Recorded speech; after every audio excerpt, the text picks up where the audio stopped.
वसईतील Agarwal city परिसरात घडली आहे।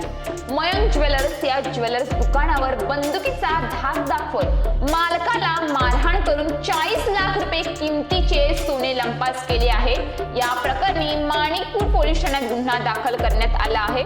मयंक ज्वेलर्स हे ज्वेलर्स दुकान वसई पश्चिमेकडे अग्रवाल सिटी परिसरात असून रतनलाल संघवी हे दुकानाचे मालक आहेत। शुक्रवारी रात्री 9 वाजण्याच्या सुमारास रतनलाल संघवी दुकान बंद करण्याच्या तयारीत होते। त्यामुळे ते आपल्या ज्वेलर्स दुकानातील दागिन्यांचे ट्रे कपाटात ठेवत होते।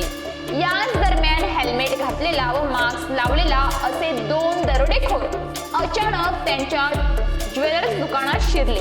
या दोघांनी बंदुकीचा धाक दाखवत संघवी यांच्यावर हल्ला केला आणि त्यांना जबर मारहाण करून त्यांना आतल्या खोलीत डांबले। यानंतर या दरोडेखोरांनी दागिने असलेले ट्रे घेतले आणि दरोडेखोर घटनास्थळावरून फरार झाले।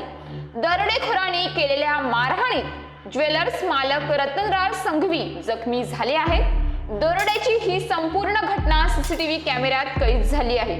दरोडेखोरांनी ज्वेलर्स दुकानात शस्त्र दरोडा टाकून दुकानातील 40 लाख रुपये किमतीचे 50 तोळे सोन्याचे दागिने चोरी केल्याची प्राथमिक माहिती समोर आली आहे। दरोड्याच्या या घटनेमुळे परिसरातील इतर ज्वेलर्स मालक दुकानदार यांच्यामध्ये भीतीचे वातावरण पसरले आहे। घटनेची माहिती मिळाल्यानंतर माणिकपूर पोलीस ठाण्यातील पोलीस अधिकारी कर्मचारी दाखल झाले। त्याचप्रमाणे पोलीस उपायुक्त परिमंडळ 2 पौर्णिमा चौगुले शृंगी यांनी देखील घटनास्थळाला भेट देत पाहणी केली।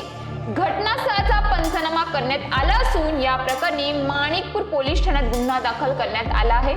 आरोपींचा शोध घेण्यासाठी पोलिसांची पथके स्थापन करण्यात आली असून पोलीस अधिक तपास करीत आहेत।